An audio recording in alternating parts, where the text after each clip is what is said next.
Good morning, welcome to Mega Nine TV. Morning paper analysis కార్యక్రమానికి స్వాగతం. ఈరోజు ప్రధాన పత్రికల్లోని ప్రధాన అంశాలను మనం చూద్దాం. ముందుగా మనం ఈనాడు దినపత్రికను తీసుకుందాం.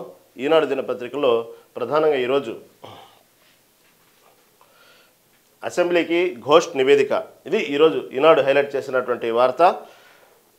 ఏదైతే కాళేశ్వరం సంబంధించినటువంటి ఘోష్ కమిటీ నివేదిక ప్రభుత్వానికి సమర్పించిందో అప్పటి నుంచి తెలంగాణ రాష్ట్ర వ్యాప్తంగా రాజకీయాల్లో రకరకాలైనటువంటి స్టేట్మెంట్లు, రకరకాలైన వార్తలు మొత్తం చుట్టూ తిరుగుతున్నాయి. ఇదంతా ఏదైతే ఘోష్ నివేదిక ఇచ్చిందో, ఏదైతే సమర్పించిందో 665 పేజీలైనటువంటి ఏదైతే మొత్తం ఘోష్ విచారణ చేసినటువంటి మొత్తం నివేదిక మొత్తం ప్రభుత్వానికి ఇచ్చిందో, ఇదంతా మేము ముందుగా ఊహించిందే. ఇలాంటి నివేదికలు వస్తాయని ముందుగా ఊహించిందే. ఎటువంటి భయపడాల్సిన అవసరం లేదు, ధైర్యంగా ఉండండి, ఇదంతా మాకు తెలుసు, ఆ నివేదిక ఎలా వచ్చి కూడా ముందే తెలుసు, ఏం చెప్తారో ముందే తెలుసు అంటూ కేసీఆర్ నిన్న చేసినటువంటి స్టేట్మెంట్ ఒక రకం. ఇటు ప్రభుత్వం చూస్తే ఆ నివేదిక మీద ఎలా ముందుకెళ్ళాలి, కార్యాచరణ ఏ విధంగా తీసుకోవాలి అంటూ నిన్న మొత్తం మంత్రిమండలి సమావేశం ఒక పక్క కాంగ్రెస్ ప్రభుత్వం తీసుకుంది. ఈ రకంగా రెండు రకాల స్టేట్మెంట్, ఇటు బీఆర్ఎస్ ఇటు కాంగ్రెస్ చేసిన వ్యాఖ్యలు నిన్న మొత్తం తెలంగాణ వ్యాప్తంగా హైలైట్ అయినాయి. ఎందుకంటే మళ్ళీ బీఆర్ఎస్ అధినేత మాజీ సీఎం కేసీఆర్ ఈ విషయంలో మాట్లాడినప్పుడు ఎప్పుడైతే ఈ నివేదికలన్నీ మనం ఏ విధంగా వస్తాయో, ఎలా దానికి అనుకూలంగా రాసుకుంటారో, మా మీద వ్యతిరేకంగా ఎలా రాసుకుంటారో, ప్రభుత్వాన్ని అనుకూలంగా ఏ విధంగా వచ్చిందో మేము ముందే ఎక్స్పెక్ట్ చేసిందని చెప్పేటువంటి కేసీఆర్ పీసీ ఘోష్ కమిటీ ముందు విచారణ హాజరవ్వడానికి 1కి 4 సార్లు వాయిదాలు తీసుకోవటం, 1కి 4 సార్లు సలహాలు తీసుకోవటం, న్యాయ సలహాలు తీసుకోవటం, పార్టీలో సీనియర్ సలహాలు తీసుకోవటం, ఒక్కసారి హాజరు అవ్వకపోవటానికి కూడా మళ్ళీ పోస్ట్ పోన్ చేసుకోవటం, చివరికి అది రోజు ఏ రోజైతే ఇక చివరిసారిగా హాజరవుతారు అనుకున్న రోజు కూడా మళ్ళీ పోస్ట్ పోన్ చేసుకుని మళ్ళీ వాయిదా అడగటం, ఇవన్నీ ఎందుకు? సహజంగా మీరు చెప్పినట్టు ప్రభుత్వానికి అనుకూలంగా రాసుకుంటూ మీరు గతంలో చేసినటువంటి బీఆర్ఎస్ హయాంలో చేసిన పనులన్నీ కూడా కావాలని వ్యతిరేకంగా రాసుకుంటారు అని మీకు ముందే తెలిసినప్పుడు విచారణకి ఇన్నిసార్లు ఎందుకు గైర్హాజరయ్యారు? ఎందుకు దీనికి అనేక వాయిదాల పద్ధతులు వెళ్ళారు? ఎంతమంది సలహాలు ఎందుకు తీసుకున్నారు? గంటలు ఫామ్ హౌస్లో కూర్చొని హరీష్ రావు, కేటీఆర్ వీళ్ళతో గంటలు ఎందుకు చర్చలు జరిపారు? ఈటెల రాజేందర్ కమిషన్ ముందు ఏం చెప్తారని ఉత్కంఠగా ఎందుకు ఎదురు చూశారు? ఈటెల రాజేందర్ని ఈ విధంగా మాట్లాడండి, లేకపోతే ఈ విధంగా మీరు మాట్లాడే విషయంలో కొంచెం ఆచితూచి మాట్లాడానో, లేకపోతే ఫేవర్గా మాట్లాడానో మధ్యవర్తులతో ఎందుకు సలహాలు ఇవ్వటం జరిగింది? ఇదంతా ఎందుకు, ఇంత హంగామా ఎందుకు? మళ్ళీ పీసీ ఘోష్ కమిటీని అంతగా మీరు లైట్ తీసుకున్నప్పుడు మీరు ఇంత టెన్షన్ ఎందుకు పడ్డారు? ఇది విమర్శిస్తున్నటువంటి పద్ధతి ప్రభుత్వం విమర్శిస్తుంది. సరే, అదో పక్క తీసుకుంటే ఈ కమిషన్ సంబంధించినటువంటి ఏదైతే పీసీ ఘోష్ 665 పేజీల నివేదిక ఇచ్చిందో అది ఎక్కడ కూడా మాకు అనుమానం లేదు. అంటే గతంలో కాంగ్రెస్ ప్రభుత్వం చెప్పినటువంటి ఏదైతే రేవంత్ రెడ్డి సర్కార్ చెప్పింది, పీసీ ఘోష్ కమిటీ ఏదైతే 665 పేజీలు ఇచ్చినట్టు నివేదికకు ముందే చెప్పిన విషయం ఏంటంటే, ఈ ఘోష్ కమిటీ ఏదైతే అనుకూలంగానో లేకపోతే కమిటీ యొక్క మాకు ఓకే సంతృప్తికరంగానో మనం అనుకున్నట్టుగానే వెళ్తే ఒక పద్ధతి, లేకపోతే తర్వాత ఎటువంటి ఇంకో ప్లాన్ బి ఏ విధంగా ముందుకు వెళ్ళాలి అనేటువంటి విషయం ఒకటి గతంలో చెప్పినటువంటి విషయం.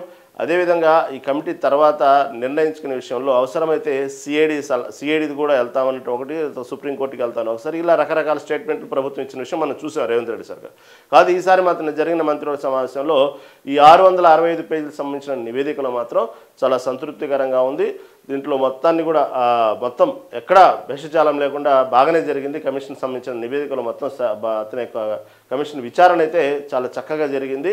మాకు దీని మీద ఫుల్ సాటిస్ఫాక్షన్ అనే విషయాన్ని ఇండైరెక్ట్గానో డైరెక్ట్గానో రేవంత్ రెడ్డి చెప్పడం జరిగింది.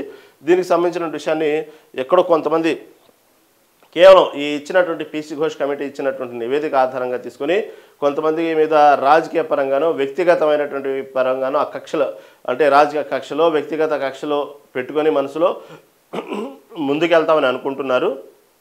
అటువంటిది ఏం లేదు.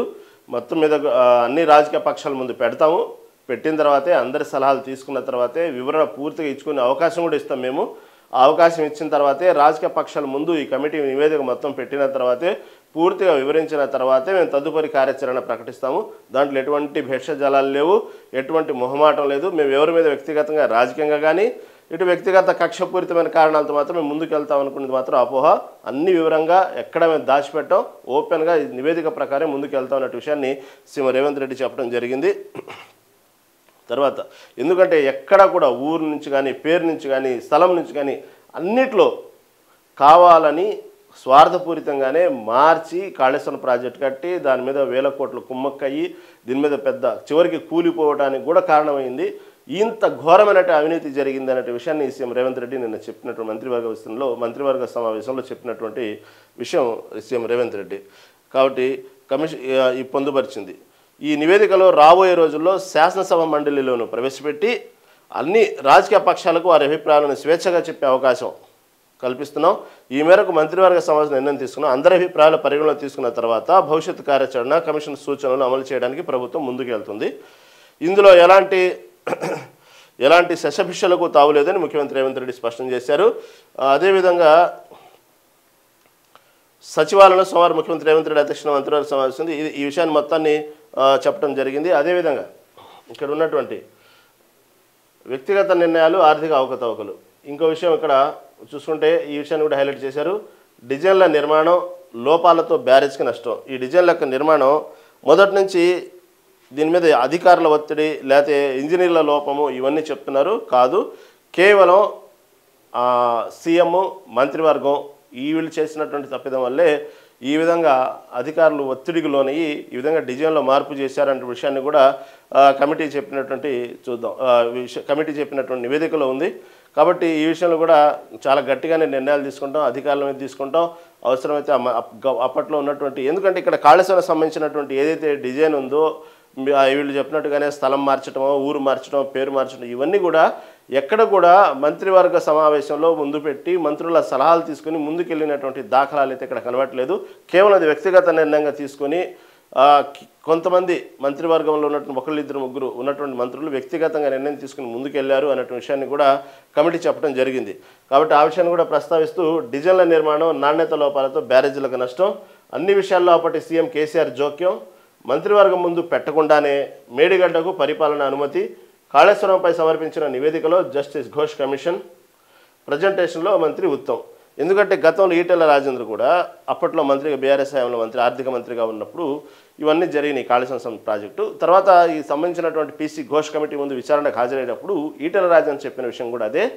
కేవలం నేను మంత్రిగా ఉన్నట్టు మాత్రం వాస్తవం, ఆర్థిక మంత్రిగా నన్ను ఒక డమ్మిగానే నన్ను ఆ కాళేశ్వరం సంబంధించిన విషయంలో నేను ఒక డమ్మిని, నా సలహాలు కానీ నా సంప్రదింపులు కానీ నాకు సంబంధించినటువంటి ఏవి కూడా దీంట్లో నా జోక్యం లేదు. కేవలం ఒక ఆర్థిక మంత్రిగా మాత్రం చేయాల్సిన వరకు ఏదైతే ఉన్నాయో, అంటే నా సంతకాలు లేకపోతే నా పర్మిషన్ ద్వారా జరగాల్సిన లావాదేవీలు అలాంటి వరకు నాకు ఏదో రబ్బర్ స్టాంపులా వాడుకున్నారే కానీ ఎక్కడ కూడా ఈ విషయంలో నా జోక్యం లేదు అంటూ ఇచ్చిన స్టేట్మెంట్లో కూడా చెప్పడం జరిగింది. అదేవిధంగా పీసీ ఘోష్ కమిషన్ నివేదికలో కూడా అదే విషయాన్ని ప్రస్తావిస్తూ ఎక్కడ కూడా మంత్రుల సలహాలు దీని గురించి మంత్రివర్గంలో పెట్టడం, దానికి సలహాలు చేయడం, ముందుకెళ్ళడం అనేది జరగలేదు. మొత్తం కేసీఆర్ నిర్ణయంతో జోక్యంతో అయినటువంటి విషయాన్ని ఇటు పీసీ ఘోష్ కమిటీ చాలా క్లియర్ కట్గా చెప్పడం జరిగింది. ఎందుకంటే దీనికి ఓకే ఈరోజు ఏదైతే పిల్లర్లు కుంగిపోవటమో లేకపోతే కాళేశ్వరం కుంగిపోవటం ఇలాంటి రకరకాల స్టేట్మెంట్లు వస్తున్నాయి కాబట్టి దీని గురించి ఇంత ఇదిగా మాట్లాడుతున్నారు గతంలో పరిపాలించినట్టు కేసీఆర్ ప్రభుత్వం, బీఆర్ఎస్ ప్రభుత్వం. అప్పట్లో మాట్లాడినటువంటి మాటలు చూస్తే కాళేశ్వరం సంబంధించినటువంటి ఏదైతే ఉందో ఆ మొత్తం డిజైను నేనే ఒక ఇంజనీర్ని, ఇది ప్రపంచంలో 8వ వింత, మొత్తం నా ఆలోచనలు నా తెలివితేటలతోనే కాళేశ్వరం ప్రాజెక్టు నిర్మాణం జరిగింది అంటూ పదే ఎన్నో మనం చూడొచ్చు, ఎన్నో ఇంటర్వ్యూల్లో ఎన్నో మీడియాలో మనకు చూడొచ్చు ఆ వీడియోస్. కేసీఆర్ చెప్పినటువంటి విషయం మనం చూసాం. ఎందుకంటే నేషనల్ మీడియా కూడా బాగా కవర్ చేసింది అప్పట్లో ఈ కాళేశ్వరం ప్రాజెక్ట్ని. ఒక మహాయజ్ఞంలాగా కాళేశ్వరం ప్రాజెక్టు డిజైనే దేశానికి ఆదర్శంలాగా చెప్పుకోవడం జరిగింది. ఆ దాంట్లో ఆ డిజైన్లో ఉన్నటువంటి ఏదైతే నమూనానో ఆ డిజైనో లేకపోతే ప్రపంచంలో 8వ వింత చెప్పిన కేసీఆర్ మొత్తం నా తెలివితేటలతోనే, నేను ఒక ఇంజనీర్ని, నాకు మించిన ఇంజనీర్ ఎవరు లేదు, నేనే డిజైన్ చేశాను అని చెప్పుకున్నటువంటి విషయాలు కూడా మనం గతంలో చూసాం కేసీఆర్ చెప్పినటువంటి వ్యాఖ్యల్ని. ఇప్పుడు అదేవిధంగా ఇక్కడ కూడా ఓన్లీ కేసీఆర్ జోక్యంతోనే నడిచింది ఇదంతా. ఎక్కడ కూడా మంత్రివర్గంలో పెట్టినటువంటి దాఖలాలు లేవు అప్పట్లో. కేవలం ఆయన ఒక వన్ మ్యాన్ ఆర్మీ లాగే అన్ని కనుసన్నల్లో మొత్తం ఆయనే ఎంటర్ అయ్యి ప్రతిదీ కూడా ఆయన ఆధ్వర్యంలో జరిగింది అనే విషయాన్ని కూడా ఇక్కడ కమిటీ నివేదిక చెప్పడం జరిగింది. అలాంటి సందర్భం వచ్చినప్పుడు ఇటీవల కాలంలో కమిషన్ విచారణకు హాజరయ్యే ముందు ఇలాంటి వార్తలు వచ్చినప్పుడు కేసీఆర్ చెప్పినటువంటి కమిషన్ విచారణలో కానివ్వండి, బయట కొన్ని సందర్భాలు చెప్పిన మాటలు కానివ్వండి, ఓకే దానికి సంబంధించినటువంటి ఏదైతే ఎంతవరకు నీటి శాతం నిల్వన చేయాలి, ఎందుకు ఈ విధంగా పిల్లర్లు కూలిని, ఎందుకు పగుళ్ళు వచ్చినాయి, మళ్ళీ తెలియదా, దాని సామర్థ్యం తెలియదా, ఇలాంటి సంబంధించినటువంటి ప్రశ్నలు లేవనెత్తినప్పుడు అదంతా ఇంజనీర్ల లోపం, మాకు సంబంధం లేదు, ఆ ఇంజనీర్ల సలహా ప్రకారం వెళ్తాం, దాని గురించి అనేటువంటి విషయాన్ని ఇటు ఈటెల రాజేందర్ చెప్పడం జరిగింది, ఇటు కేసీఆర్ కూడా చెప్పడం జరిగింది. కాబట్టి అవసరం వచ్చినప్పుడు, దాని అవకాశం వచ్చినప్పుడు, నేషనల్ మీడియా మొత్తం వాడుతున్నప్పుడు దానికి సంబంధించినటువంటి గొప్పదిగా చెప్పుకునేటప్పుడేమో నాకు సంబంధం అని చెప్పినటువంటి కేసీఆర్ ఏదైతే విచారణ సందర్భంలో ఎదుర్కొన్న సందర్భంలో చెప్పినటువంటి విషయాలు చూస్తే మాత్రం అవన్నీ నాకు సంబంధం లేదు, అదంతా ఇంజనీర్లకు సంబంధించింది, దాంట్లో సంబంధించినటువంటి ఏదైతే టెక్నికల్ సంబంధించినటువంటి ఏదైతే సమస్యలు ఉన్నాయో అవన్నీ ఇంజనీర్లకు సంబంధించింది కానీ నాకు సంబంధించింది కాదు అంటూ ఒక పక్క చెప్పడం జరిగింది. ఇటుపక్క హరీష్ రావు చూస్తేనేమో కేవలం కాళేశ్వరం సంబంధించినటువంటివన్నీ కూడా కావాలని లేవనెత్తి కాంగ్రెస్ ప్రభుత్వం దీనిలో కక్షపూరితంగా ముందుకెళ్తుంది.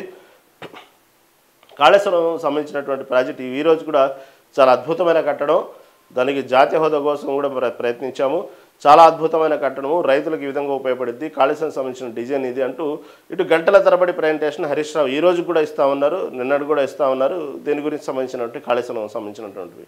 కానీ ఇక్కడ జరుగుతున్నటువంటి విషయంలో మాత్రం ఎందుకు మార్చాల్సి వచ్చింది, మొదటి ఆ మార్చినటువంటి డిజైన్ మార్పు, స్థలం మార్పు, ఊరు మార్పు, పేరు మార్పు కాడి నుంచి కూడా అన్నీ కూడా కావాలనే ఒక ప్లాన్ ప్రకారం దీంట్లో ఒక అవినీతికి పాల్పడటం కోసమే ఈ విధంగా చేశారు అనేటువంటి విషయాన్ని. కాకపోతే ఆ స్థలం మార్చినప్పుడు, దానికి సంబంధించిన డిజైన్లు మార్చినప్పుడు పక్క రాష్ట్రాల్లో ఉన్నటువంటి సమస్యల వల్ల ఇలా మార్చామని చెప్తున్నారు, కానీ ఇదంతా కాదు, ఇదంతా ఒక స్వార్థపూరితంగానే జరిగింది అనే విషయాన్ని ప్రభుత్వం పదే పదే ప్రశ్నిస్తుంది. మొదటి నుంచి కూడా ఈ కాళేశ్వరం సంబంధించినటువంటి కమిషన్ విషయంలో ఈ రోజు కూడా ఇన్ని సమస్యలు ఇంత తలనొప్పి తయారవడానికి కారణం అక్కడ మొదటి నుంచి ఈ కాళేశ్వరం సంబంధించి మొదటి నుంచి డిజైన్ మార్పు కాడి నుంచి, స్థలం మార్పు కాడి నుంచి ప్రతి విషయంలో కూడా ఎందుకు ఇంతగా మార్చాల్సి వచ్చింది, పక్కన ఉన్నటువంటి కర్ణాటక ప్రభుత్వం పెట్టినటువంటి సమస్యలు ఏంది, ఇవన్నీ కూడా వాళ్ళు చెప్తున్నటువంటి ఏదైతే గతంలో ఉన్నటువంటి బీఆర్ఎస్ ప్రభుత్వం చెప్తున్నటువంటి ఏదైతే సమస్యలు ఉన్నాయో, ఏదైతే కారణాలు చూపుతున్నారో అది ఎక్కడ కూడా పీసీ ఘోష్ కమిటీ ముందు చెప్పినటువంటి విచారణలో ఎక్కడ కూడా వాళ్ళు సంతృప్తి చెందినటువంటి దాఖలు మాత్రం కనబడట్లేదు. దీని వెనక పెద్ద కథే నడిచింది, పెద్ద అవినీతి జరిగింది. ఈ కాంట్రాక్టర్ల విషయంలో కాడి నుంచి, నాణ్యత గురించి, తీసుకొచ్చిన మెటీరియల్ కాడి నుంచి, కట్టినటువంటి కట్టడాల గారి నుంచి, గతంలో అప్పుడు ఏదైతే కాళేశ్వరం సంబంధించినటువంటి ప్రాజెక్టు కట్టకముందు వచ్చినటువంటి కమిటీ ఏదైతే ఉందో అక్కడ ఉన్నటువంటి స్థలము, ఆ స్థలంలో ఎంతవరకు ఈ ప్రాజెక్టు కట్టగలరు, స్థలం యొక్క సాంద్రత ఏంది, దాని యొక్క ఆ స్థలంలో కట్టగలిగేటువంటి కెపాసిటీ ఉందా లేదా, ఇవన్నీ కూడా చూస్తున్నప్పుడు అప్పుడు కూడా వాళ్ళు దానికి సరైనటువంటి అనువైనటువంటి ప్రదేశం కాదు అనేటువంటి సలహా ఇచ్చారు. దానికి సంబంధించినటువంటి ఏదైతే ముందు ప్రాజెక్ట్ కట్టే ముందు ఒక కమిటీ, ఒక దానికి సంబంధించినటువంటి సర్వే ఎవరైతే వస్తారో వాళ్ళు కూడా సరైనటువంటి ప్రాంతం కాదు, అనువైనటువంటి ప్రాంతం కాదు అనేటువంటి విషయాన్ని చెప్పారన్న విషయం కూడా ఇటు పీసీ ఘోష్ కమిటీ విచారణలో మొత్తం సుదీర్ఘమైనటువంటి 665 పేజీల్లో చెప్పినటువంటి విషయాన్ని మనం దీన్ని ఇక్కడ చూడొచ్చు. ఇలా ఈ విధంగా ప్రతి విషయంలో కూడా చూడండి, ఇక్కడ కాళేశ్వరం బ్యారేజ్ ప్రణాళిక నిర్మాణంలో అనేక అక్రమాల అవకతవకలు జరిగాయి. అప్పటి సీఎం కేసీఆర్ ముందుగానే ఒక నిర్ణయానికి వచ్చి మేడిగడ్డ వద్ద బ్యారేజ్ నిర్మాణానికి పూనుకున్నారు. బ్యారేజ్ రూపకల్పన నుంచి పరిపాలన అనుమతులు, నిర్మాణం వరకు అన్ని ప్రభుత్వ నిర్ణయాలుగా కాకుండా వ్యక్తిగత నిర్ణయాలుగా జరిగాయి అని జస్టిస్ ఘోష్ కమిషన్ నివేదికలో పేర్కొన్నారు. అదేవిధంగా 3 బ్యారేజీల నిర్మాణానికి సంబంధించి అన్ని విషయాల్లో అప్పటి సీఎం జోక్యం చేసుకోవడం పాటు సూచనలు ఇచ్చారని ప్రభుత్వ అధినేతగా కాకుండా ఒక అడ్మినిస్ట్రేటర్గా కూడా సలహాలు సూచనలు ఇచ్చి ఆ విధంగా డిజైన్ చేసి దాన్ని చివరికి కూలిపోయే పరిస్థితి వరకు తీసుకొచ్చారంటూ ఉత్తమ్ కుమార్ రెడ్డి దీని గురించి సుదీర్ఘ ప్రజెంటేషన్ ఇవ్వడం జరిగింది. ఈ విధంగా ఈ కాళేశ్వరం సంబంధించినటువంటి విషయాన్ని మాత్రం ప్రభుత్వం చాలా సీరియస్గా తీసుకుంది. ఎక్కడ కూడా ఈ విషయంలో చాలా కాన్ఫిడెంట్గా దీంట్లో అవినీతి జరిగింది, ప్రతి విషయంలో కూడా కావాలని డిజైన్లో లోపం ఉంది, నాసి రకమైనటువంటి కట్టడాలు ఇవన్నీ, కాబట్టి వేల కోట్లు ప్రభుత్వ ధనాన్ని వృధా చేశారు అన్నటువంటి విషయాన్ని మొదటి నుంచి రేవంత్ రెడ్డి సర్కార్ చెప్తూనే ఉంది. దీని గురించి చాలా గట్టిగా నిలబడింది. దీని గురించి తర్వాత ప్రణాళిక లేనిది ఏ విధంగా ముందుకెళ్ళాలి అనేటువంటి విషయాల్లో ఇప్పటికే చాలా క్లియర్ కట్గా ఉంది. ఈ విషయంలో మాత్రం ముందు ఎలాంటి నిర్ణయాలు తీసుకుంటారనే విషయంలో మాత్రం కాంగ్రెస్ ప్రభుత్వం మాత్రం చాలా గట్టి వైఖరితోనే ప్రదర్శించడానికి సిద్ధమవుతా ఉన్నట్టుంది. దీని గురించి మాత్రం ఎక్కడ జరిగినటువంటి ఈ అవకతవకల్లో కానివ్వండి, ఈ అవినీతుల్లో కానివ్వండి, మొత్తానికి బయటికి లాగుతాం, దీని వెనక ఎవరున్నారో ముందుకు లాగుతాం, దీని గురించి అవసరమైతే సిఐడి ఎంక్వైరీ వేస్తాం, సుప్రీంకోర్టుకి వెళ్తాం అనేటువంటి విషయాన్ని చూస్తూ ఉంటే ఎక్కడో బీఆర్ఎస్ పార్టీలో కొంత అభద్రతా భావం అయితే కనబడతా ఉంది. కానీ పైకి మాత్రం మేకపోతు గాంభీర్యంలాగా సీఎం కేసీఆర్ ఇవన్నీ మేము ఊహించిందే, ఈ నివేదిక ఈ విధంగా వచ్చిందని మనకు తెలిసిందే, దీని గురించి పెద్దగా మనం ఆలోచించాల్సిన అవసరం లేదు, ఇవన్నీ మనకు ముందు ముందు ఏం చేస్తారనే దాని గురించి కూడా మళ్ళీ నిన్న ఫామ్ హౌస్లో కేసీఆర్ మాట్లాడిన మాటలు ఏదైతే కవిత తెలంగాణ జాగృతి అధ్యక్షురాలు ఎమ్మెల్సీ కవిత తీరు పట్ల కానివ్వండి, ఇటుపక్క అసలు ఈ కాళేశ్వరం సంబంధించినటువంటి విషయంలో పీసీ ఘోష్ కమిటీ నివేదిక ఏ విధంగా ఉంది, ఏ విధంగా రాబోతుంది, ఒకవేళ వస్తే ప్రభుత్వం తీసుకున్నటువంటి చర్యల్లో మనం ఏ విధంగా మనం ముందుగా ఎలా ప్లాన్గా ఉండాలి, ఈ విషయాన్ని గంటల తరబడి మళ్ళీ నిన్న ఫామ్ హౌస్లో కేసీఆర్ వీళ్ళందరూ మాట్లాడుకోవడం జరిగింది. మళ్ళీ ఏం జరగదన్నప్పుడు మళ్ళీ అలాంటి సమావేశాలు ఎందుకు పెట్టుకుని గంటల తరబడి ఎలా ముందుకు వెళ్ళాలని ఇంత తెలిసిందే, అంత రాజకీయాల్లో భాగం ఇదంతా.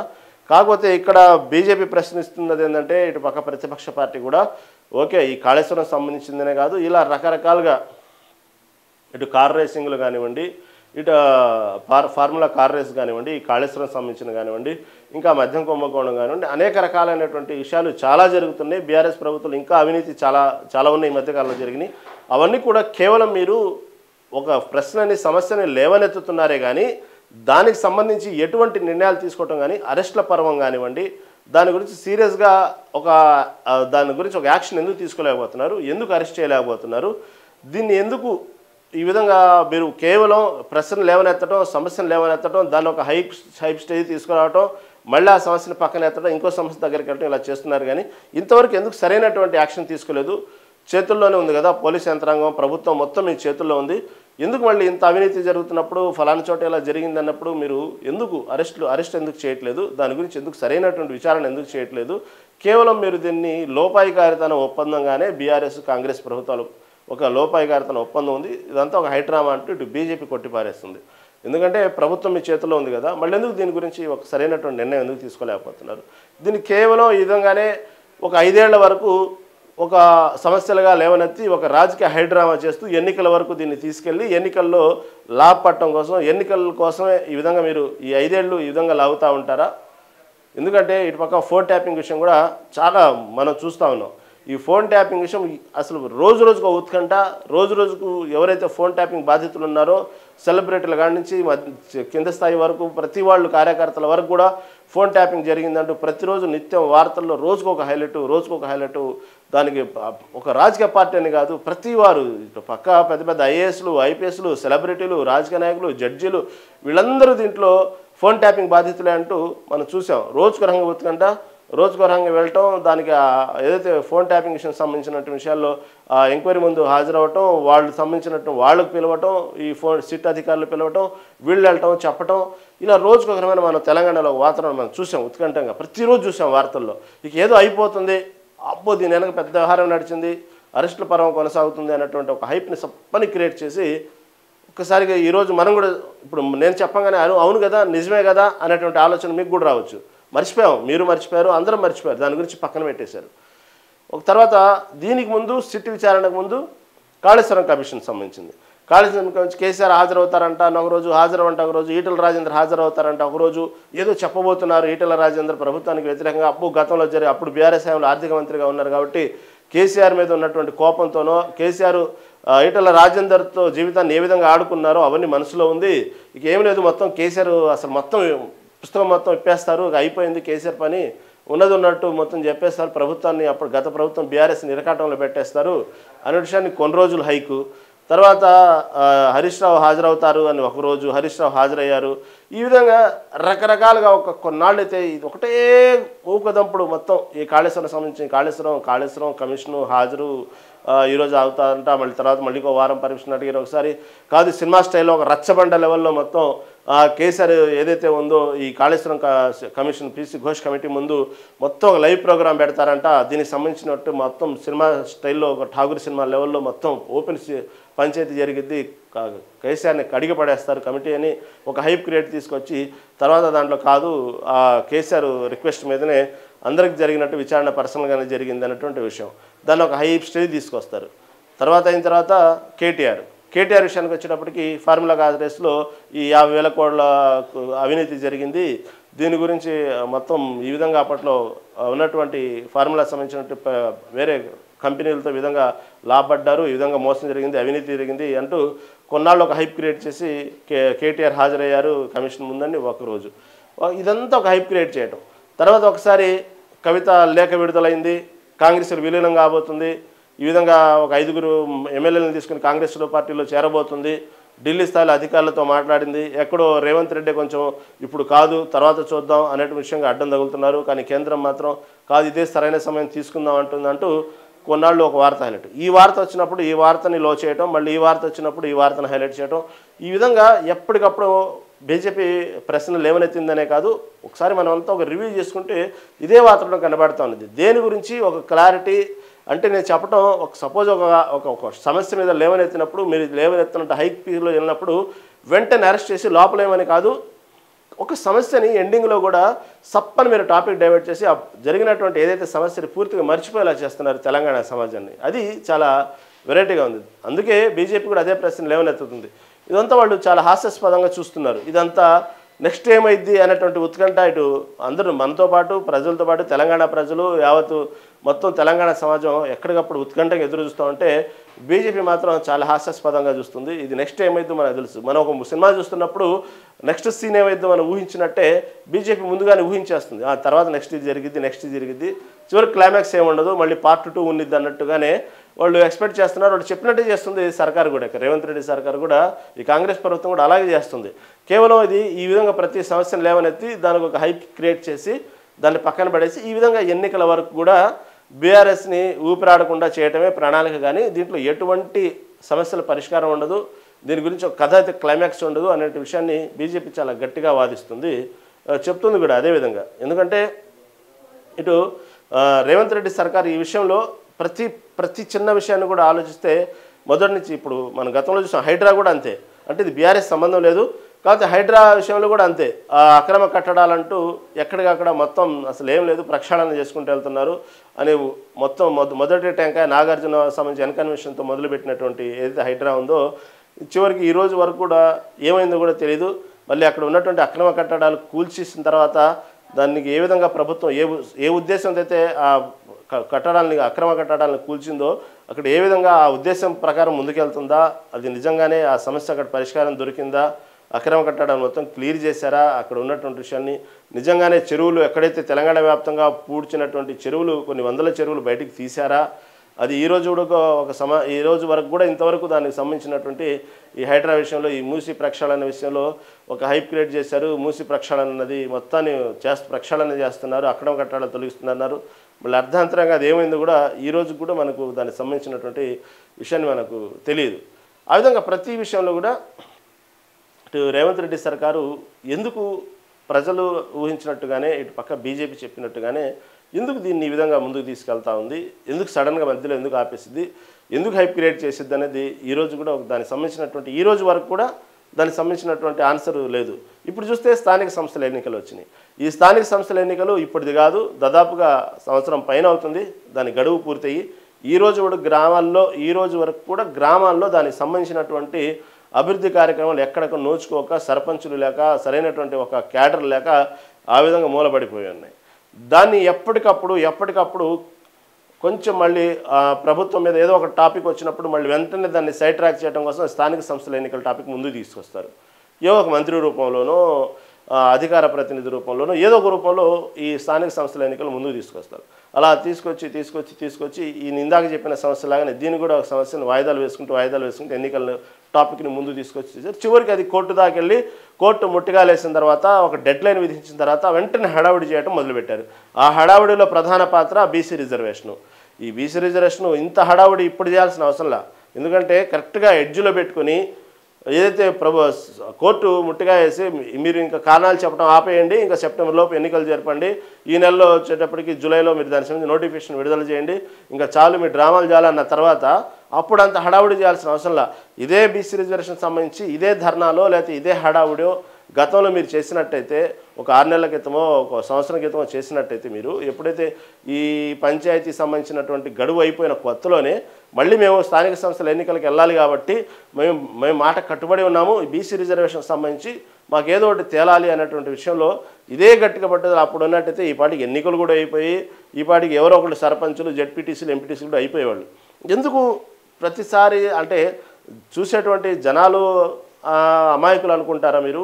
లేకపోతే ఇవన్నీ కూడా కొన్ని రోజులు ఇదంతా రాజకీయ క్రీడ, మీరు ఒకళ్ళ మీద ఒకళ్ళు సరదాగా ఆడుకుంటూ ప్రజల్ని పిచ్చోళ్ళని చేస్తున్నారనే విషయం తెలియదు. కానీ ఈ విధంగా ఇప్పుడు వెంటనే మళ్ళీ ఇప్పుడు బీసీ రిజర్వేషన్ అంశాన్ని ముందుకు తీసుకొచ్చి అసలు బీసీ రిజర్వేషన్ అనే అంశాన్ని ఎంతవరకు బీసీ రిజర్వేషన్ అయిద్దా, అది సాధ్యాలు ఉన్నాయా లేదా కూడా మీ మనస్సాక్షి తెలుసు, మీ రాజకీయ పార్టీలకు కూడా తెలుసు. కాకపోతే ఎందుకు ఈ విధంగా ఒక రకమైనటువంటి హైప్ క్రియేట్ చేస్తారు? ఇందాక చెప్పిన సమస్యలా ఇదొక సమస్య, ఇదొక హైప్ క్రియేట్ చేయటమే. తర్వాత ఏమైంది కూడా తెలుసు. ప్రభుత్వం సొంత నిర్ణయాలు తీసుకుంటే చట్టపరంగా ఎటువంటి చిక్కులు వస్తాయో కూడా తెలుసు. అయినప్పటికీ కూడా మేము సొంతంగా ముందుకు వెళ్తాం, సొంత నిర్ణయాలు తీసుకుంటాం. అయినా కూడా ఒకసారి గౌరవించి అడుగుతున్నాము. ఇటు రాష్ట్రపతిని అడుగుతాం, ప్రధాని అడుగుతాం, లేకపోతే ఈ విధంగా వెళ్తాము. దీనిలో సమస్యలో అసలు ప్రధానంగా ఈ బీసీ రిజర్వేషన్కి సంబంధించి ప్రధాన శత్రువు బీజేపీ పార్టీయే, కేంద్రమే అనేటువంటి విషయాన్ని మీరు కొన్ని రోజులు చెప్పటం. తర్వాత అసలు దీనికి బీఆర్ఎస్ కలిసి రావట్లేదు, అన్ని పార్టీలు ఎంపీలతో వెళ్ళి పోరాడదామంటే రావట్లేదని ఒకసారి. ఇలా ప్రతి విషయంలో కూడా మొన్నటి చూస్తేనేమో ఏదైతే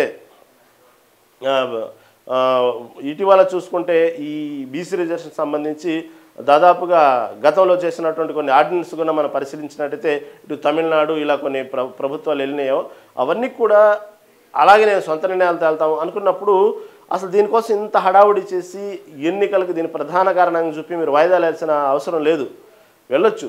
లేదు అసలు బీసీ రిజర్వేషన్ సంబంధించి ప్రభుత్వం ఇలాగే పోస్ట్పోన్ చేసుకుంటూ వెళ్తుంది, కేంద్రం దీన్ని అన్యాయం చేస్తుందని మీరు అంటున్నారు కదా. సరే, అదేవిధంగా చూసుకున్నప్పటికీ కూడా నిజంగా మీకు అంత చిత్తశుద్ధి ఉంటే బీసీలకు 42% రిజర్వేషన్ మీరు ఇవ్వాలనుకుంటే మీరు ఇవ్వండి. అధికారికంగా రిజర్వేషన్ ప్రకారం ముందుకు వెళ్ళబాకండి. మీరు కులగణన సర్వే చేశారు కదా, చాలా పకడ్బందీగా అసలు దేశంలో ఎవరు చేయలేనంతగా మేము సర్వే చేశాము అని ఇటు రాహుల్ గాంధీ ముందు గొప్పలు చెప్పుకుంటున్నారు, ఇటు పక్క బీజేపీని తీవ్రస్థాయిలో విమర్శిస్తున్నారు. కేవలం దేశం మొత్తం మీద తెలంగాణ రాష్ట్రమే నెంబర్ 1గా చేసింది కులగణన సర్వే అనే విషయాన్ని మీరు చాలా గొప్పగా చెప్పుకుంటున్నారు కదా. తెలుసు కదా మీ సర్వే ప్రకారం బీసీలు తెలంగాణ రాష్ట్రంలో ఎంతమంది ఉన్నారు, ఏ ప్రాంతాల్లో ఉన్నారు, ఎక్కడెక్కడ వాళ్ళ ప్రాతినిధ్యం ఎక్కువగా ఉంది, ఇవన్నీ మీకు చాలా క్లారిటీగా ఉంది కదా. మీరే చెప్తున్నారు కదా సర్వే చాలా సక్సెస్ అయిందని. సరే, వీళ్ళందరి కోసం ఈ బీసీ రిజర్వేషన్ కోసం సరే వెయిట్ చేయటం ఎందుకు? దీనికోసం అనవసరంగా కోర్టు ద్వారా మొట్టిగాలు తినటం ఎందుకు? పదే విమర్శలు పాల్గొనటం ఎందుకు? ప్రభుత్వం మీకు చిత్తశుద్ధి ఉంటే మీరు అధికారికంగా రిజర్వేషన్గా వచ్చినా రాకపోయినా మీకు ఒక సర్వే ఉంది కదా, దాని ప్రకారం ఇచ్చేయండి. ఫలానా ప్రాంతంలో అది ఫలానా ఏరియాలో బీసీలు ఇంతమంది ఉన్నారు, మీకు ఒక దామాష ప్రకారం ఐడియా ఉంది కదా, దాని ప్రకారం ఇచ్చేయచ్చు కదా, దాని ప్రకారం ఎన్నికలకు వెళ్ళొచ్చు కదా. కేవలం ఇదంతా ఎందుకు? ఈ ఎన్నికల హైడ్రామా, ఈ ప్రజల్ని పక్కదారి పట్టించడం కోసం, లేకపోతే సమస్యను వేరే సమస్యలు మొత్తాన్ని కూడా సైడ్ ట్రాక్ చేయటం. ఎందుకంటే నిన్న మనం చెప్పినటువంటి ఏదైతే వార్తలు హైప్ క్రియేట్ చేస్తారో బనకచల్ల కూడా అలాంటిదే. బనకచల్ల విషయంలో అర్ధాంతరంగా సడన్గా హైలైట్ చేశారు దాన్ని. ఏమైందో ఈరోజు మళ్ళీ తెలియదు. దాని గురించి కేంద్ర మంత్రులను కలిశారు, జలశాఖ మంత్రులను కలిశారు, అంతా కలిశారు. దాని గురించి ఒక పక్కన పెట్టేసింది. మళ్ళీ ఆ సమస్యను కూడా హైప్ క్రియేట్ చేయడం జరిగింది బనకచల్ల విషయంలో. ఈ రోజుకి మళ్ళీ ఏం లేదు, బనకచల్ల విషయంలో అక్కడ ఉన్నటువంటి ఏదైతే కమిటీ ఉందో అసలు అనువైనటువంటి వాతావరణం లేదు, కరెక్ట్ కాదు, టోటల్గా బనకచల్ల విషయంలో గెలుపు మాదే అంటూ ఒక పక్క బీఆర్ఎస్, ఒక పక్క ఏమో కాంగ్రెస్ ఊకదంపుడుగా చెప్పడం జరిగింది. మనం చూసాం. బనకచల్ల ఆగిపోయింది. ఈ విజయం మాదే, మా కృషి ఫలించింది, కేంద్రంలో వెళ్ళి అక్కడ ఉన్నటువంటి మంత్రులను కలిసాం, మాట్లాడామన్నటువంటి విషయాన్ని రేవంత్ రెడ్డి సర్కార్ క్రియేట్ చేసుకుంటే ఇటుపక్క దానికి పునాది వేసిందే బనకచల్లకు, అసలు పునాది వేసిందే బీఆర్ఎస్ పార్టీ. కాబట్టి తెలంగాణ మరణ శాసనం రాసింది. నీటి విషయాలకు సంబంధించినటువంటి విషయంలో మాత్రం తెలంగాణని సర్వనాశనం చేసింది బీఆర్ఎస్ పార్టీ. గత 10 ఏళ్లలో దాదాపు భవిష్యత్తు లేకుండా చేసింది తెలంగాణని. ఈ విధంగా ఇన్ని విషయాల్లో జగన్తో కాంప్రమైజ్ ఇన్ని సర్వనాశనం చేసిందనే విషయాన్ని పదే చెప్పినటువంటి రేవంత్ రెడ్డి సర్కారు మళ్ళీ బనకచల్ల విషయంలో ఒక్కసారిగా క్రియేట్ చేసినటువంటి విషయంలో మళ్ళీ ఎందుకు మీరు సైలెంట్ అయ్యారు? ఇలా ఎందుకు ప్రతి విషయాన్ని ఎందుకు హైలైట్ చేస్తున్నారు? స్థానిక సంస్థల ఎన్నికలకి దీనికి ఎందుకు ముడి పెడుతున్నారు? బీసీల రిజర్వేషన్ సంబంధించి ముందుకెళ్ళేటప్పుడు మీకంటూ ఒక ఐడియా ఉంది కాబట్టి, మీరంటూ ఒక సర్వే చేయించారు కాబట్టి, ఈ బీసీలకు సంబంధించి తెలంగాణ వ్యాప్తంగా ఎంతమంది ఉన్నారు, ఎక్కడెక్కడ ఏ నియోజకవర్గాల్లో వాళ్ళ దామాష ప్రకారం ఎంతమంది ఉంటారు, దానికి రిజర్వేషన్ ఒకళ్ళు ఇస్తే ఏ విధంగా 42% ప్రకారం రిజర్వేషన్ల ప్రకారం ఎక్కడెక్కడ బీసీలకు ఇవ్వాలి, ఇదంతా మీకు ఒక మొత్తం ఒక సబ్జెక్ట్ క్లారిటీ ఉంది కాబట్టి కేవలం మీరు ఇచ్చేటువంటి ఏదైతే కేంద్రం తీసుకున్న నిర్ణయం మీద ఆధారపడట్టు, కేంద్రమే మోసం చేస్తున్నట్టు ఈ విధంగా హైప్ క్రియేట్ చేసి దానికోసం ఇంత రాద్ధాంతం చేస్తూ ప్రభుత్వ యంత్రాంగాన్ని మొత్తాన్ని కూడా అవసరమైన విషయాల్లో వాడకుండా ఈ విధంగా ధర్నాలు ఈ విధంగా అనవసరమైన టైం వేస్ట్ చేసే బదులు మీరు స్వచ్ఛందంగానే ముందు పంచాయతీ ఎన్నికలు ఎందుకు నడిపించాలి? స్థానిక సంస్థల ఎన్నికలు పంచాయతీనే కాదు, ఈ స్థానిక అయితే లోకల్ బాడీ ఎన్నికలు మొత్తాన్ని కూడా పదే మీరు ఎందుకు వాయిదా వేస్తున్నారు? మీకు లోకల్ బాడీ ఎన్నికలు వాయిదా వేసినందువల్ల మీకు వచ్చేటువంటి లాభమేమో కానీ నష్టమైతే చాలా ఉంది. ఇటు రేవంత్ రెడ్డి సర్కార్ అది ఆలోచించట్లేదు. ఎందుకంటే కేవలం అక్కడ గ్రామాల అభివృద్ధికి నోచుకోకుండా ఒక రకంగా చాలా పనులు పెండింగ్ ఉంటే ఆ విధంగా ఒక రకమైన సమస్య అయితే, ఎవరైతే మీ పార్టీ కోసం కష్టపడి అధికారంలోకి వస్తే మేము కూడా ఏదో చిన్నపాటి పదవులు, అంటే అందరూ ఎమ్మెల్యేలు ఎవరు కాబట్టి ఏదో చిన్న పదవులు ఆశిస్తూ వాళ్ళు కూడా ఒక ప్రభుత్వంలో భాగమవుతూ వాళ్ళు కూడా ప్రజల్ని పరిపాలించాలి అనేటువంటి ఉన్నటువంటి ఎంతోమంది ఆశావాహుల్ని కావాలని పార్టీకి మీరు దూరం చేసుకుంటున్నారు. ఆ క్యాడర్ ఉన్నటువంటి ఆ సత్తా ఉన్నటువంటి నాయకులు కూడా ఇటు పక్క కార్యకర్తలు కూడా దూరం అవుతున్నారు. ఎందుకంటే ఇలాంటి చాలా డ్యామేజ్ జరుగుతుంది కాంగ్రెస్ పార్టీకి తెలియకుండా. కేవలం లోకల్ బాడీ ఎన్నికలు జరపకుండా ఉన్నందువల్ల మీరు చాలా నష్టపోతున్నారు. అది మాత్రం మీరు గమనించట్లేదు రేవంత్ రెడ్డి సర్కార్. అది మాత్రం ఒకసారి దృష్టిలో పెట్టుకోండి. పదే వాయిదాలు వేసుకున్నందువల్ల దాదాపు ఇంకా ఛాన్స్ లేదు. అయినప్పటికీ కూడా ఈ రోజు వరకు కూడా ఒక క్లారిటీ ఇవ్వట్లేదు మీరు.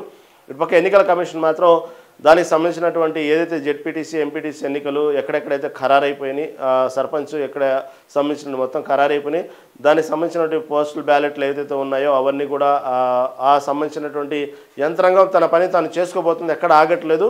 ఆ అండర్ గ్రౌండ్గా అది వరకు అది జరుగుతుంది. ఎక్కడెక్కడ పోలింగ్ బూతులు ఉండాలి, ఏంది దానికి సంబంధించినటువంటి ఎన్నికల సామాగ్రి ఏంది, అవన్నీ కూడా సంబంధించినటువంటి ఆ ఎన్నికల కమిషన్ సంబంధించినటువంటి ఆ టీం అవన్నీ చూసుకుంటా ఉంది. కాదంటలేదు, ఇంకా ఆపడానికి కూడా లేదు.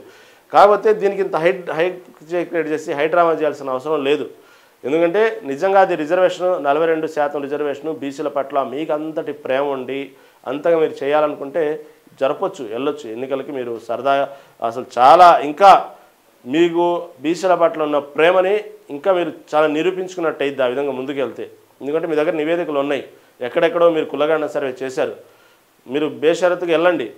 సరే ఇచ్చినప్పుడే కేంద్రం ఇవ్వటమో లేకపోతే అక్కడ ఆల్రెడీ ఉన్నటువంటి ఏదైతే న్యాయపరమైన చిక్కులు దాని పరమైన ఏదైతే ఉన్నాయో అవన్నీ జరిగినప్పుడే జరిగిద్ది. మీరు వెళ్ళిపోవచ్చు, సరదాగా మీరు ముందుకు వెళ్ళొచ్చు. దానికి సంబంధించినటువంటి ఎవరైతే బీసీలకు ఇస్తే బీసీలు కూడా మిమ్మల్ని చాలా హక్కున చేర్చుకుంటారు, నమ్ముతారు, ఇచ్చిన మాట మీద కట్టుబడి ఉన్నారని. కేవలం వాళ్ళు ఇస్తేనే పెడతాననేటువంటి ధోరణి ఏంటంటే కేవలం ఇది ఒక రాజకీయ హైడ్రామాగానే కనబడుతుంది చాలా క్లియర్ కట్గా.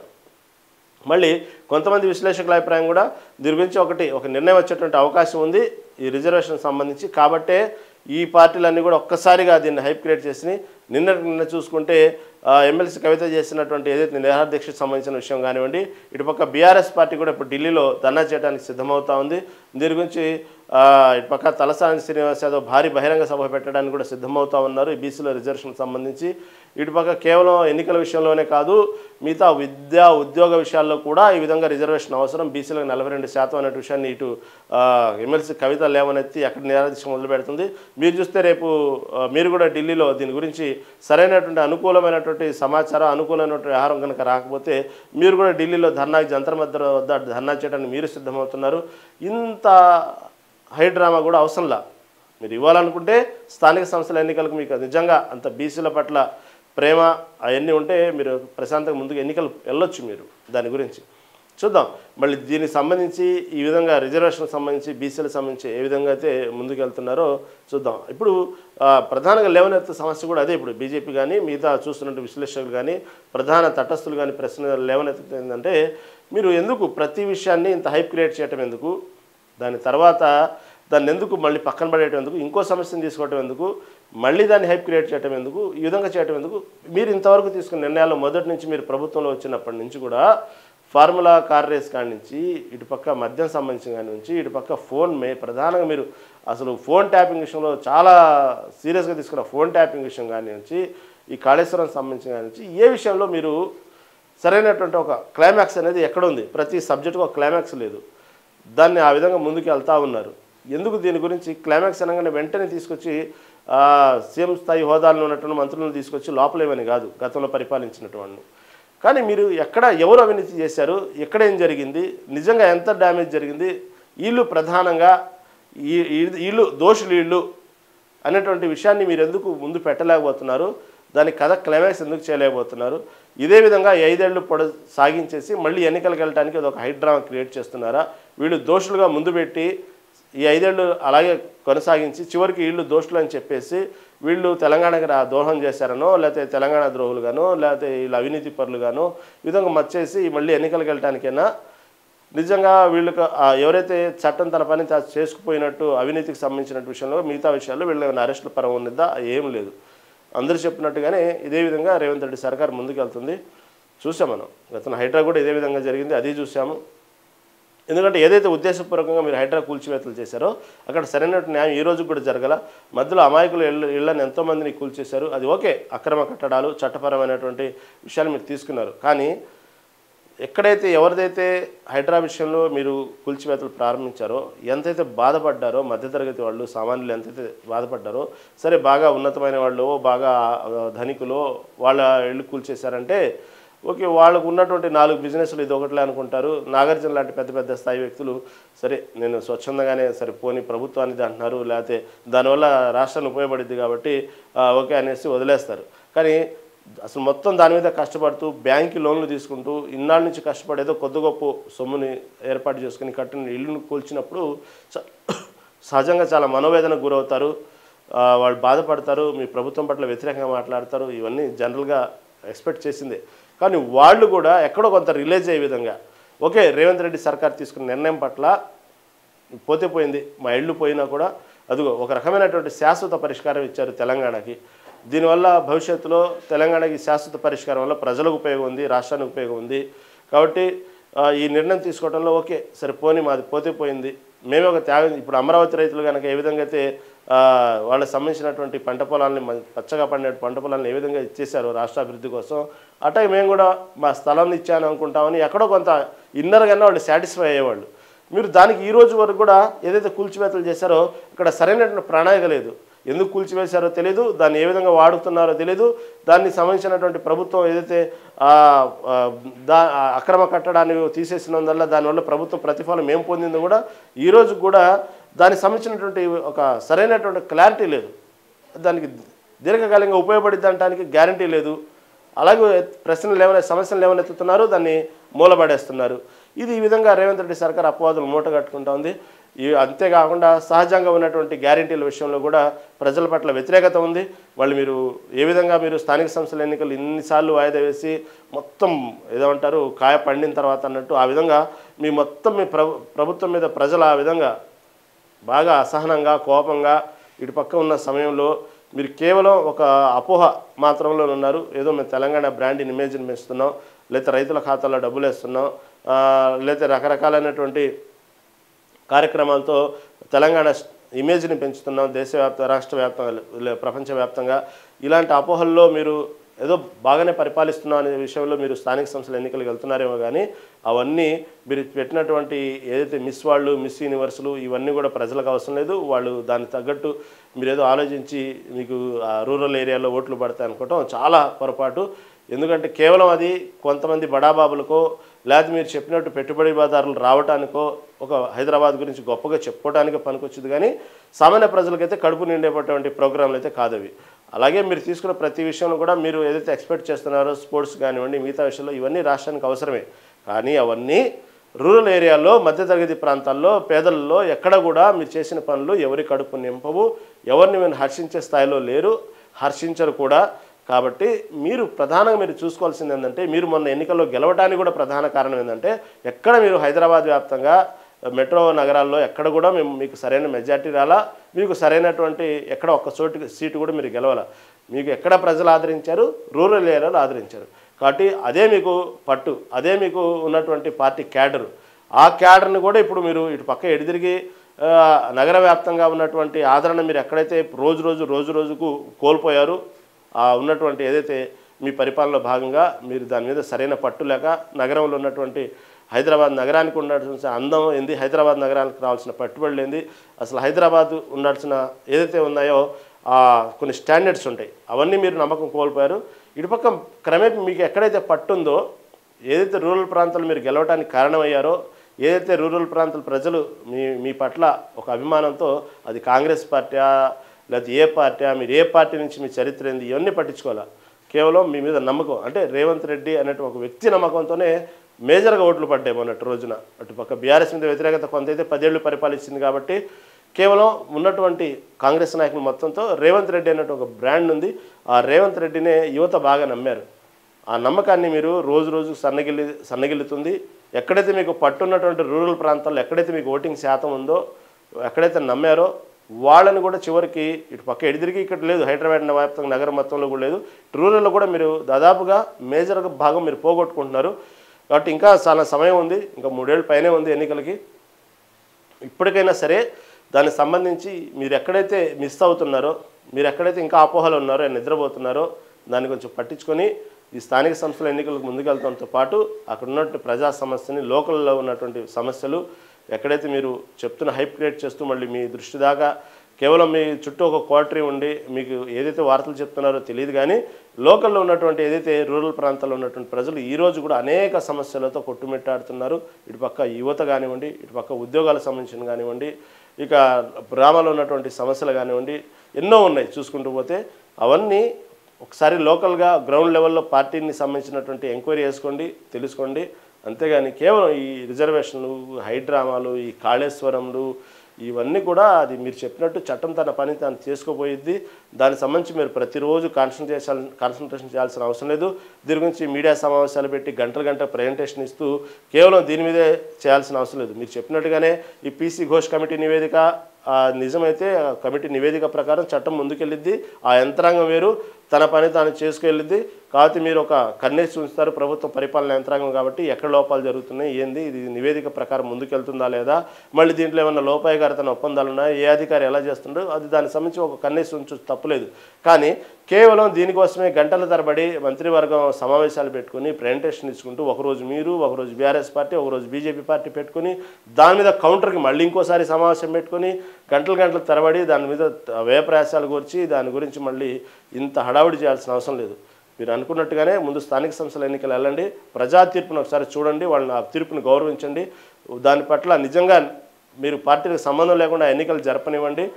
అప్పుడు మీ ప్రజల తీర్పు ఏందో మీకు అర్థమైంది, మీ పార్టీ పనితీరు పట్ల కూడా మీకు అవగాహన వచ్చింది, దిద్దుకునే అవకాశం కూడా ఉంది. ఎందుకంటే ఇదేం అసెంబ్లీ ఎన్నికలు కాదు, సడన్గా ఇంక అయిపోయింది సినిమా, ప్రజా తీర్పును మనం ఇంట్లో కూర్చోవాల్సింది అంటానికి కూడా లేదు. ఇది చాలా మంచి అవకాశం మీకు. ఈ ఎన్నికలు చాలా ఒక పద్ధతి ప్రకారం ఓపెన్గా జరపనివ్వండి, ఆ ఎన్నికలు జరపనివ్వండి. ఎక్కడ కూడా మీ పార్టీ ఒత్తిళ్లు తీసుకురాకుండా జరిపితే మీ ప్రభుత్వం పట్ల ప్రజల యొక్క అవగాహన ఏంది, ప్రజలు ఏ విధంగా ఉన్నారో ఆ ప్రజా తీర్పు అర్థమైతే సరిదిద్దుకునే అవకాశం ఉంది. 3 ఏళ్ళ పైన ఇంకా ఉంది ఎన్నికలు. మళ్ళీ అప్పుడు అదే ప్రజల చేత మీరు భేష్ అనిపించుకొని ఎన్నికలకు సిద్ధం అవ్వచ్చు. మీరు అనుకుంటున్నటువంటి ఎన్నికలు సిద్ధం అవ్వడానికి ఇవన్నీ కాళేశ్వరంలు, ఫార్ములా కార్ రేసులు, లేకపోతే ఫోన్ ట్యాపింగ్లు ఇవన్నీ మీకు ఎక్కడ ఉపయోగపడు, అసలు ఈ ప్రజలకు అవసరం కూడా లేదు. మీరు ఎంత చెప్పినా ఆ సబ్జెక్ట్ వాళ్ళకి అర్థం కూడా కాదు, ఎక్కడ నష్టపోయామనేది అర్థం కాదు. ఎందుకంటే వాడు చేసేటువంటి దినసరి కూలి తిని చేసి వచ్చి ఆ కడుపు నింపుకుంటాడే కానీ మీకు దీనివల్ల ఈ బనక చల్ల వల్లనో, కాళేశ్వరం వల్లనో, ఈ ఫోన్ ట్యాపింగ్ వల్లనో ప్రజలు అసలు మీరు చెప్పిన అర్థం కాదు. దానివల్ల వాళ్ళకి వచ్చేటువంటి పని దినసరి కూలి ఏం మిస్ అవ్వదు, వాడి పని వాళ్ళు చేసుకుంటారు. వాళ్ళకి కావాల్సినవి కొన్ని ఉన్నాయి, అవి చేయండి. దాంతోపాటు మీరు చెప్పిన 6 గ్యారెంటీలు చేయండి, ప్రజా సమస్యలు తెలుసుకోండి, దాని మీద పోరాడండి. అవసరం దాని మీద గంటలు మంత్రివర్గం మీటింగ్లు పెట్టుకొని అప్పుడు మీరు ప్రజల ఆదరణ పొందుతారు. ఆ విధంగా అప్పుడు ఎన్నికలు ముందుకెళ్ళండి. ఈ సమస్యలతో ఎన్నికలకు ముందుకెళ్తే కేవలం రాజకీయటువంటి విమర్శలకో రాజకీయ వాదనలకు పనికొస్తే కానీ ప్రజలకు ఏమాత్రం కడుపు నింపదు, మీ పార్టీని ఎవరు హర్షించరు, రేపటి రోజున ఓట్లు అయితే రాలవు. కాబట్టి ఆ విధంగా ముందుకెళ్ళడానికి ప్రయత్నం చేయండి, ఇది అప్పుడు అందరూ హర్షిస్తారు. ఇది ఈ వార్తను మొత్తం ఈనాడు దినపత్రిక హైలైట్ చేసింది. తర్వాత ఇంకొక వార్త హైలైట్ చేసింది, నిజమైన భారతీయులు అలాంటి మాటలు అనరు. ఇది రాహుల్ గాంధీకి సుప్రీంకోర్టు చురకలు అంటించిన విధానాన్ని ఈనాడు హైలైట్ చేసింది. ఎందుకంటే గతంలో జోడో యాత్ర సందర్భంలో రాహుల్ గాంధీ మాట్లాడిన కొన్ని మాటలు ఇప్పుడు సుప్రీంకోర్టు దానికి రాహుల్ గాంధీ చురకలు అంటించడం జరిగింది. ఎక్కడైతే భద్రతా విషయంలో పార్లమెంట్లో లేవనెత్తిన సందర్భాల్లో మాట్లాడిన మాటల్ని అప్పట్లో కేసు ఫైల్ అయింది. దానికి సంబంధించి రాహుల్ గాంధీకి చురకలు అంటించింది. మీరు అసలు భారతీయులైనా అన్నంత పెద్ద మాట మాట్లాడటం కూడా జరిగింది రాహుల్ గాంధీ పట్ల. ఇప్పుడు ఆ వార్త హైలైట్ అయింది. దీన్ని ఇటు బీజేపీ ప్రభుత్వం దీన్ని బాగా వాడుకుంటుంది ఈ మాటని. ఎందుకంటే అప్పట్లో మాట్లాడిన మాటల్ని, భద్రతా విషయంలో మాట్లాడుతున్న మాటల్ని రాహుల్ గాంధీ ప్రభుత్వాన్ని ప్రశ్నిస్తూ 2000 చదరపు మీటర్ల వరకు కూడా చైనా ఆక్రమించింది భారతదేశ భూభాగాన్ని, ఏం చేస్తున్నారు, ఎందుకు ఇంతమంది ప్రాణాలు కోల్పోతున్నారు, ఇలా రకరకాలుగా చైనా భారతదేశం ఆక్రమణ గురించి మాట్లాడుతున్న విషయంలో మన దేశ యొక్క భద్రతా విషయంలో కొంచెం తక్కువ చేసి మాట్లాడటం, దాని మీద కేంద్ర ప్రభుత్వాన్ని ప్రశ్నించడం, ఈ కేంద్ర ప్రభుత్వం గొప్పలు చెప్పుకుంటున్నట్టు కాదు, ఈ విధంగా జరుగుతుంది గ్రౌండ్ లెవెల్లో, ఈ విధంగా చైనా ఆక్రమిస్తుంది, భారత్కి సంబంధించిన ఆర్మీ ఈ విధంగా చనిపోతున్నారు అనే దేశ భద్రతా విషయంలో చెప్పినట్టు మాటల్ని అటు సుప్రీంకోర్టు రాహుల్ గాంధీని కొంచెం హెచ్చరించడం జరిగింది. ఇది కరెక్ట్ కాదు, అసలు మీరు మాట్లాడుతున్న మాటలను చూస్తే మీరు ఒక భారతీయులా అనిపించలేదు, అసలు పార్లమెంట్లో ఈ భద్రతా విషయాన్ని ఎలా లేవనెత్తుతారు, మీకు అసలు మైండ్ ఉందా? అదేవిధంగా ఒక బార్డర్లో యుద్ధం జరుగుతున్నప్పుడు సహజంగా అటు మరణిస్తారు ఇటు మరణిస్తారు, దాన్నెందుకు మీరు అనవసరంగా విషయాన్ని లేవనెత్తుతారు? మీరు అలా మాట్లాడకూడదు కదా, మీరు సోషల్ మీడియాలో ఎందుకు మాట్లాడుతున్నారు, ఈ విధంగా ఎందుకు మాట్లాడుతున్నారు, దీని గురించి ఎందుకు ప్రచారం చేస్తున్నారు, మీరు ఒక భారతీయుడిగా బాధ్యత లేదా అన్నటువంటి విషయాన్ని రాహుల్ గాంధీ మీద సుప్రీంకోర్టు చురుకులు అందించడం జరిగింది. దానికి సరిహద్దుల్లో ఘర్షణ తలెత్తినప్పుడు ఇరువైపుల మరణాలు సంభవించడం అసాధారణమేమి కాదని పేర్కొంది. సరిహద్దుల్లో జరిగే వాటిని తెలియనీయకుండా చేస్తున్నారనే ఆవేదనను రాహుల్ గాంధీ వ్యక్తం చేశారని సింఘ్వి తెలిపారు. అంటే ఎవరైతే తన తరపున వాదిస్తున్న లాయరు సింఘ్వి చెప్పిన మాటలు ఏంటంటే, రాహుల్ గాంధీ ఉద్దేశం అది కాదు, కేవలం అక్కడ భారతదేశాన్ని తక్కువ చేసి మాట్లాడడం కాదు, భారతదేశం అంటే కూడా భారత ఆర్మీని తక్కువ చేసి మాట్లాడే విషయాన్ని తక్కువ చేసి మాట్లాడలేదు రాహుల్ గాంధీ, ఆయన ఉద్దేశం అది కాదు అంటూ సింఘ్వి చెప్పడం జరిగింది. ఆయన చెప్పిన ఉద్దేశం ఏంటంటే, ఆ బార్డర్లో జరిగేటువంటి ఏదైతే భారత ఆర్మీకి సంబంధించినట్టు ఏదైతే మరణాలు ఉన్నాయో అవన్నీ కూడా చాలా సీక్రెట్గా పెడుతున్నారు, దానికి సంబంధించిన సరిహద్దులు జరిగే వాటిని తెలియకుండా చేస్తున్నారు, కానీ ఇక్కడ మాత్రం బయటికి మాత్రం చాలా గొప్పగా మన భారత ఆర్మీ ఉందంటూ చెప్తున్నారు. ఒక పక్క నుంచి చైనా మెల్లిగా ఆక్రమణ చేస్తూ 2000 చదరపు కిలోమీటర్ల వరకు మెల్లిగా ఆక్రమించుకుంటూ వచ్చేసింది మన భూభాగంలోకి. అవన్నీ చెప్పకుండా కేవలం భారతదేశ ఆర్మీ సంబంధించినటువంటి ఎన్ని మరణాలు జరుగుతున్నాయి ఇవన్నీ ఓపెన్గా తెలియకుండా, ఇటు పక్క చైనా ఆక్రమణ తెలియకుండా అంతా మనం చాలా బాగున్నాము, మన భారతదేశం చాలా పటిష్టంగా ఉంది, అక్కడ చైనా వాళ్ళు మన దాంట్లో ఒక ఇంచు కూడా లోపలికి జొరబడలేదు, మన భారత ఆర్మీ చాలా పటిష్టంగా ఉంది అనే విషయాన్ని కావాలని BJP social media, BJP wing, BJP ప్రభుత్వం దాన్ని ఈ విధంగా ప్రజల్ని మభ్యపెట్టి వాడుకుంటుంది. జరుగుతున్నటువంటి గ్రౌండ్ లెవెల్ అయితే వాస్తవం అది రాహుల్ గాంధీ చెప్పే ఉద్దేశమే, కానీ ఎక్కడ కూడా భారతదేశాన్ని, భారతదేశ ఆర్మీని, మన భారతదేశం గురించి మన ప్రపంచ దేశాల ముందు చులకన చేసి మాట్లాడే ఉద్దేశం అయితే రాహుల్ గాంధీది కాదు అంటూ కోర్టుకు తెలియజేయడం జరిగింది రాహుల్ గాంధీ తరపున లాయర్ సింఘ్వి. కానీ ఇక్కడ ఎప్పుడైతే రాహుల్ గాంధీ ఉద్దేశాన్ని తన లాయర్ సింఘ్వి తెలియజేసిన విషయాన్ని ఎక్కడా హైలైట్ చేయట్లేదు, కానీ రాహుల్ గాంధీ చెప్పినటువంటి ఉద్దేశం ఏంది, మనస్తత్వం ఏంది అనే విషయాన్ని ఎక్కడ హైలైట్ చేయట్లేదు, కానీ సుప్రీంకోర్టు ఏదైతే ముట్టికాలేసిందో దాన్ని మాత్రం హైలైట్ చేస్తూ అసలు మీరు భారతీయులేనా అనేటువంటి విషయాన్ని పదే బీజేపీ పార్టీ ప్రస్తావిస్తూ ఈ విధంగా చెప్పింది. కాబట్టి కోర్టు కూడా అర్థమైపోయింది, ఇతను మన భారతదేశం వ్యక్తి కాదు. మొదలు లేచినప్పటి నుంచి కూడా ఇటు పక్క నిన్నటికి మొన్నట్టు చూస్తేనేమో ట్రంప్ చేసిన వ్యాఖ్యల్ని సమర్థిస్తూ ట్రంప్ను అభినందించాడు మన భారతదేశ జీడిపి గురించి. మొన్న చూస్తే ఇటీవల పాకిస్తాన్కి సంబంధించినటువంటి పహల్గామ్ దాడి సంబంధించిన ఉగ్రదాడి విషయంలో ఆ విధంగా సమర్థిస్తూ, అంటే పాకిస్తాన్ సమర్థిస్తూ కాదు, మన భారతదేశ ఆర్మీని ఎందుకు ముందుగానే ఇంటెలిజెన్స్ విభాగాలు ఎందుకు పసిగట్టలేకపోయాయి, ముందుగానే అక్కడ దాడి జరిగిద్ది అనేటువంటి విషయాన్ని ముందుగానే తెలుసు కాబట్టే ప్రధాని నరేంద్ర మోదీ అక్కడ తన పర్యటనను వాయిదా వేసుకున్నారు. ఈ విధంగా తక్కువ చేసి మాట్లాడటం అనేటువంటి విషయాన్ని తీసుకొచ్చి పదే ప్రస్తావిస్తూ బీజేపీ పాకిస్తాన్కి అనుకూలంగా మాట్లాడుతున్నాడు రాహుల్ గాంధీ అనే విషయాన్ని ఈ విధంగా పదే హైలైట్ చేయడం ఎక్కువ అయిపోయింది. అసలు ఇక్కడ సింఘ్వి చెప్పిన మాటలు మాత్రం ఎక్కడ తెరమరుగైపోయినాయి, కేవలం కోర్టు చెప్పిన విషయాన్ని హైలైట్ చేస్తూ ఇది భారతీయుడు కాదనే విషయాన్ని అర్థమైపోయింది, అందుకే ఈ విధంగా మాట్లాడుతున్నారు. గతంలో చూసుకుంటే నిన్నటికి మొన్న 2-3 రోజుల క్రితం కూడా చూసుకుంటే ఈ విధంగా ట్రంప్ విషయం కానివ్వండి, పాకిస్తాన్ విషయం కానివ్వండి పదే రాహుల్ గాంధీ ఇలా మాట్లాడుతున్నాడు. చివరికి కోర్టు కూడా అర్థమైపోయింది అతను భారతీయుడు కాదని అనే విషయాన్ని చాలా హేళనగా మాట్లాడుతూ ఇటు బీజేపీ హైలైట్ చేయడం మనం చూస్తూ ఉన్నాం. ఇది ఈ విధంగా రాహుల్ గాంధీ విషయంలో జరిగినటువంటి అదే విషయంలో ఇంకొక రాహుల్ గాంధీ కూడా ఫేవర్ ఒకటి జరిగింది. ఏదైతే లక్నో ట్రయల్ కోర్టు చేపట్టిన విచారణను నిలిపివేస్తూ ఆదేశాలు కూడా జారీ చేసింది. అంటే ఇది రాహుల్పై లక్నో ట్రయల్ కోర్టు చేపట్టిన విచారణ కూడా ఇది మళ్ళీ రాహుల్ గాంధీ ఫేవర్కి జరిగింది. ఏదైతే లక్నో ట్రయల్ కోర్టు విచారణ ఆపేస్తూ దాన్ని నిలిపేసింది.